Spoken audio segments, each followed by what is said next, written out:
नमस्कार किसान भाइयों, मैं रुचिता पटेल फ्रॉम महाकाल एग्रो आपका फिर से हमारी चैनल में स्वागत करती हूँ।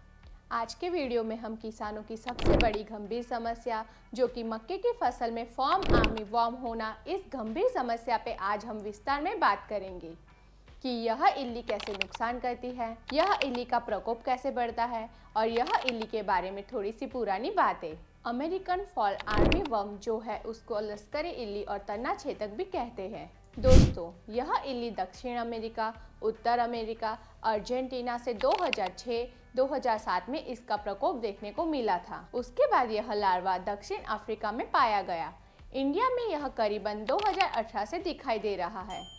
यह अलग अलग जगहों पर फैलता है और मक्के की फसल खराब कर देता है। उसके साथ साथ 30 से 40 फसल में भी जाता है, लेकिन सबसे ज्यादा जो है मक्के की फसल को पूरा तरह से तहस नहस कर देता है और बर्बाद कर देता है। किसान भाइयों, आपको मक्के की फसल में कोई भी समस्या आ रही है तो हमें 9512222055 नंबर पे व्हाट्सएप में मैसेज करके निःशुल्क जानकारी ले सकते हैं। चलिए देखते हैं यह फसल को कैसे नुकसान करता है। तो मक्के की फसल जब छोटी होती है 25 से 30 दिन पे इल्ली निकलती है जो मुलायम पत्तियां रहती है उसे खा जाती है।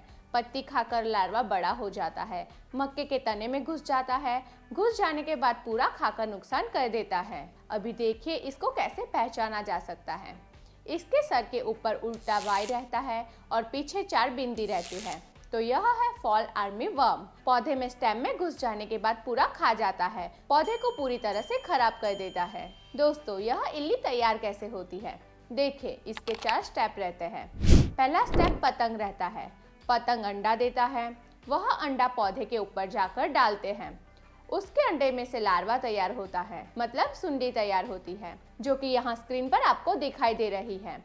उसके बाद उसकी कोष अवस्था एक रहती है। इस तरीके से 4 अवस्था रहती है।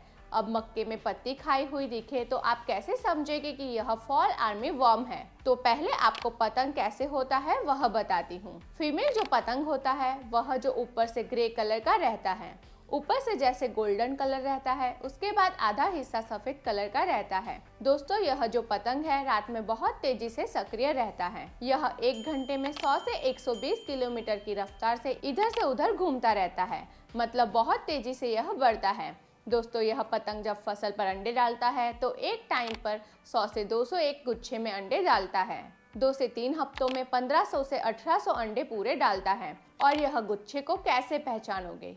अंडे के ऊपर सफेद सफेद रुई जैसा आपको दिखाई देगा तो समझे कि यह फॉल आर्मी वर्म के अंडे हैं। उसमें 100 से 200 लार्वा निकलते हैं। दोस्तों, यह पतंग का साइकिल 15 से 20 दिन का रहता है। अंडे में से 3 से 4 दिन में लार्वा बाहर निकलता है और लार्वा धीरे धीरे बड़ा होता है। एक एक स्टेप में लार्वा को कैसे पहचाना है वह बताते हैं।